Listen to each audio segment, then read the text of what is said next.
So it wasn't too long ago that this really was kind of off in the future. No one said it would replace, say, the landline phone, but it has. Dr. Harrop, you mentioned that there's many other things going on in the battery electric world that people today are saying, no, it can never be done. Why don't you tell us a little bit about that? We'll have a conversation. Well, there's the old saying that those who don't learn from history are doomed to repeat it. And so in my long life, I can remember when people said mobile phones wouldn't succeed because they're more expensive than the phone in your home. But of course, they don't replace that specifically. They replace 1,000 things. And there's much more to it. And anyway, people didn't think of cost reduction and how things vary over time. So a lot of that is being forgotten, and now we have things like electricity producing roads. They say that's not viable, but actually its costs are reducing fast, and things like solar roads are definitely going to be a success, and that happens with vehicles. You have high in the stratosphere at 60,000 feet, you've got aircraft now that are autonomous. So people talk about the autonomous pod that's going to replace your private car and mumble along the road, and yes, they are important, but ahead of them, what is happening up there is going to come down here, and that's aircraft that are drones that have solar wings. They don't have components in a box. The actual structure is smart materials. That's the future, big mega trend. And yes, they're very expensive, but those drones are going to be beaming the internet, and they're going to be up for 5 years on sunshine. So much for fuel, there is no fuel. So much for plugging in, there is no plugging in. Of course you can't plug into anything at 60,000 feet. And so the world of electric vehicles is seeing a lot of very basic changes. Doing a snapshot is really pretty silly. You've got, for instance, Hanergy of China with a gallium arsenide thin film across your car can, with just adding a kilogram to the weight of your car, nothing, give you a kilowatt, which is enough to charge your car very well, thank you. And that sort of design, here we've got their subsidiary Alta Devices, and I think if you do the idiot thing and just say, what's the price of a fleck of this material to put on my car, they'll tell you that at the moment it's very expensive. It's a sort of military grade product, and you can then write a silly article or do a silly interview and say, these things are going to be cars $1 million each. This is totally silly. You're behaving just the same as people with mobile phones 20 years ago, because it's going to come down, and China in this case is behind it. And so if you laugh at China in terms of cost reduction, you're not very clever, because they've done this sort of thing before. They'll do it with solar cars. And so things like solar cars are coming in. There are 2 startups, one in the Netherlands, one in Germany, and Hanergy China behind them with a more advanced one. But now Hyundai's made an announcement, and now Audi's licensed the Chinese process, and Bolloré, a car company in France, has licensed the process. The show's on the road, and yes, you do a snapshot, it's all silly. But that's just not the approach. So we try to look at these trends, we try to look at how things move, and we look at the mega trends that are happening, and some of them are really rather interesting. Talk about autonomous vehicles down on the ground. Yes, we all see them. I've even seen them in New Zealand and Canada. Everyone's having a go with these little sit-up-and-beg square little pod things, which we laugh because no one's got a name for them yet, but they are combining a taxi and a bus, and we say, actually, you mustn't call it Tax Us, or your government will have the wrong idea. So think of a name, but don't make it Tax Us. But those things are pretty well all glass. They're goldfish bowls. And yes, people say, oh, it's all about LiDAR. Well, LiDAR, except for the Tesla versions, LiDAR is used in all the others, and LiDAR is interesting, but LiDAR is, according to BMW and others and us, going to drop in cost by a factor of 1,000. It's going to be made really cheaply in a back street in China, so it's not the main deal. It's interesting, it's technology that's necessary very often, but talk about the fact that they're goldfish bowls. They're actually, the way they're being designed, have big windows. What's going to happen is you'll have very smart glass, and we've done a report on smart glass. We think it's very important. Smart glass in a high-rise, a really big skyscraper, could generate 0.5 megawatt to 1 megawatt, because some of them have layers on that generate electricity, and you can still look through them. Other types of smart glass have been made for windows and things by Samsung and LG experimentally, that have an enormous TV screen or display or whatever, moving color display. and you tap it and then it becomes a window again. Put all that in your autonomous pod that we have no name for, and the outside will be generating moving colour advertisements, the inside will be generating moving colour advertisements, the same glass bowl that you're in will be generating electricity to help make it go along, and it will also, when you tap it, go dark. That happens in the Boeing 787 airliner anyway. That's already with us. So I haven't said all that glass will do, but there is a world coming, and it's not components in a box. It's a smart material, in that case glass, where you're going to be doing many, many things with one multi-layer or composite material. In other cases it's plastic, and there's a thing called massless energy coming in, where the universities are doing very interesting work where you throw away the bent metal in your aircraft or your car and you replace it with plastic, which reduces the weight, but that plastic is also like a supercapacitor or whatever, and it can store electricity. So suddenly the storage of electricity takes no weight and no space. So they call it massless energy, which is quite cool. It's actually negative mass energy. It reduces the weight of your aircraft, your boat or your car. And you can combine that with solar planes. So I've gone round in a circle, haven't I? Yeah. I've gone round in a circle. You're going to have things that are going to be wonderful things for the creative designer to come up with, not direct replacements for anything, because we've gone in circle, haven't we? That phone doesn't replace anything. That phone, it replaces... I think you can't clean your teeth with them. Maybe that's next year. Yeah, there might be a UV application for that, but it does also, the reliability really increases as you start to build it into the structure, right? Yeah, I think that's true. That's right. But the phone is still components in a box. It would be recognizable from the year 1900, 110, 120 years ago. Why did we move on? Yes, there are cleverer bits that are connected together and put in a box, and they have slightly cleverer ways of connecting them together. But actually, some things haven't moved. We shouldn't be so bold and brash about technology as to say everything is moving forward really fast. In that case, there is a need for brushing up on how we put things together, and that mega trend is now starting. There are people here, lots of people, who are doing load-bearing molded plastic structures for different things. Might be a washing machine, and they are doing the job of winking lights and switches and controls that increase this or that or program the other, and lots of other things. They're going to be including magnetics, they're going to be including thermal things, and so you end up with very smart materials, and the chemical companies are in a lovely world, because the world of electronics and electrics is coming to them.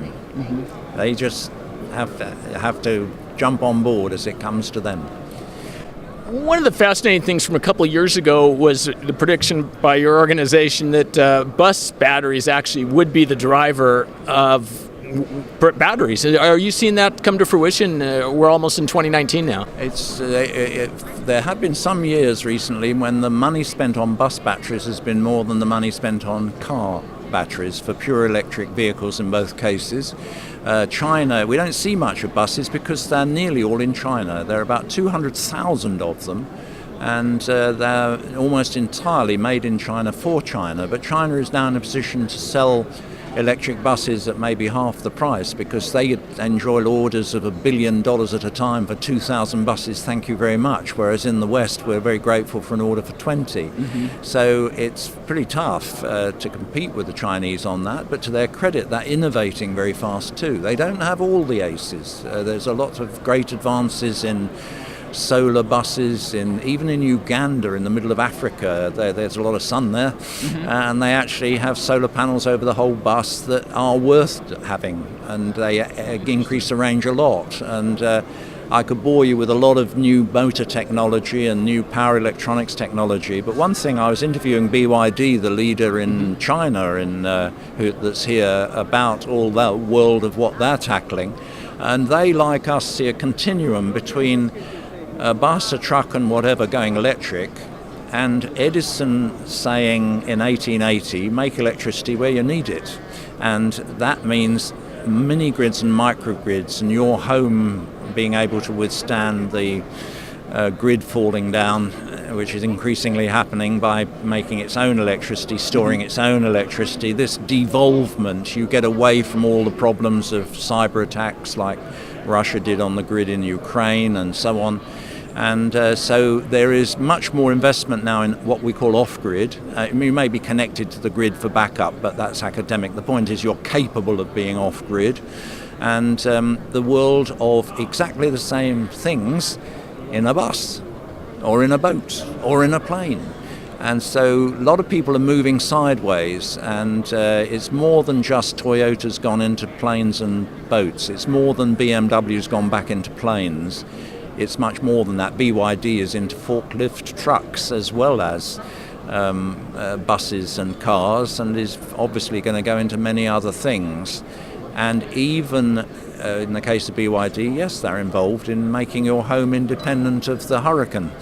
And it's all the same thing. So there's going to be, and it's all going to be smart materials, very much, not components in a box. And again, that gets back to the whole reliability, if you can get the components as part of the piece. Yeah. I mean, there's Tactitech here has replaced the overhead control in a car, which is normally rocker switches and plug-in lights and very Mickey Mouse stuff that's quite heavy, quite big.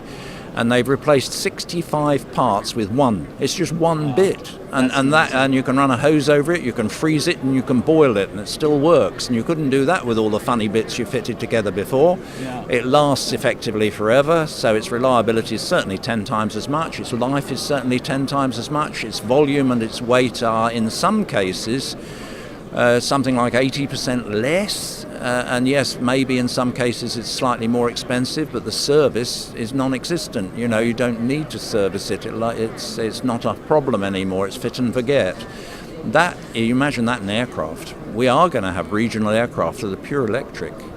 And the batteries need to improve. But there are all sorts of other things that are not, when we do this sort of facts-based analysis, it's very great fun because you learn that some things people are obsessing a bit too much about, like LiDAR, something that is becoming a bit of yesterday's story. It's not vanishing, and that's very much true with some of the other things, like in a car or a plane or a bus. The power electronics is going to be much more of the money than the battery. The battery cost is going down. The power electronics is going up because we're adding vehicle to grid, vehicle to car, vehicle to house. We're adding an interface, a larger charger on the more powerful electric charger in the vehicle. We're adding electronics to take the electricity from the solar roof. Didn't have one before. When we have one, we need to handle that electricity. It's another lot of electronics. We need electronics for the active suspension now. Increasingly, you have the car's suspension creates electricity. So you're going to get electricity from many, many things. And the most gorgeous things are happening, like with some aircraft now, they have solar wings, just regular aircraft to replace your Cessna. Really cool. And when they are flying up into a cloud, like a glider, the propeller goes backwards and charges the battery. Love it. When they're coming down, the propeller goes backwards and charges the battery. And when they're on the side, on the grass, and the chocks are on them, if it's a windy day, the propeller goes backwards and charges the battery. So some of these things are not very complicated, but boy, put it all together and it adds up to energy independence, real energy independence with zero emissions, absolutely zero emissions. Yeah, I saw that plane in Colorado. It's something they're going to be offered as training, a training plane for very low cost, right? Yeah, the training is seen by Aviation, by Aerospace, George By, one of the leaders in that. Training aircraft it's ideal for because with the solar wings, it can fly for maybe 1,000 kilometers, 3 hours, but even the simple form without solar wings, you can be up for like an hour. Well, you can train someone in an hour. An hour is fine. An hour is fine. So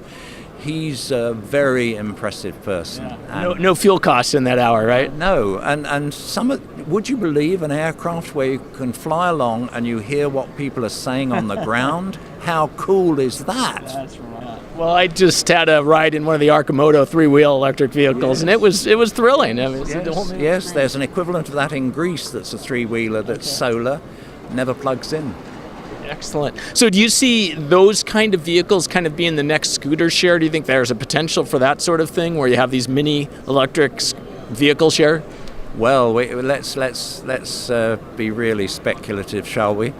I'm old. I remember when mother passed a daughter, passed a granddaughter, a thing called a Singer sewing machine, the black sewing machine, because it lasted forever.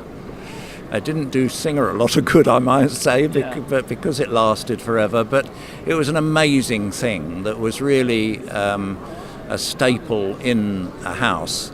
It is possible what I've talked about will be a basic vehicle that you pass from mother to daughter to granddaughter, and it keeps on working. What's to go wrong? Some of these you don't even have a battery. You just say, I'll only use it in daytime, and it's solar. Other ones have actually little wind turbines that come up in a windy area, if you live on a windy island, and they charge from that as well, so you can... you can't do that while you're going along, obviously, because it'll slow you down, but it can charge a battery when you're stopped. But it may be a very small battery. The point is, if it could be a supercapacitor, that's something you fit and forget, which is not really what you'll ever do with a battery, and charge in 10 seconds. So what am I talking about? I'm talking about maybe that Arkimoto three-wheel basic product in its developed form where it can make its own electricity is passed from mother to daughter to granddaughter. You may be looking at the Singer sewing machine. Yeah. And when we say people are moving to cities, there's nothing inevitable about that happening forever. If you, in a remote island, can have the wonders of nature and easily get to the city and easily get on the internet because of the drones I told of you in the upper atmosphere, if you can have it, your cake and eat it, and you can go to the opera in the city as well, I think there'll be a bit of a move back in the country. And it may be, just maybe, that some vehicles that are so robust and simple and, quote, last forever, nothing's forever, but you know what I mean, suddenly things become affordable in the countryside and you're not living a primitive life. So who knows? There are demographics in this and there are geographics in this, and you can predict as well as I can, but it's a fascinating thing to get your mind round. Fascinating. It is. Well, Peter, this has been very fascinating conversation. Good. Thank you.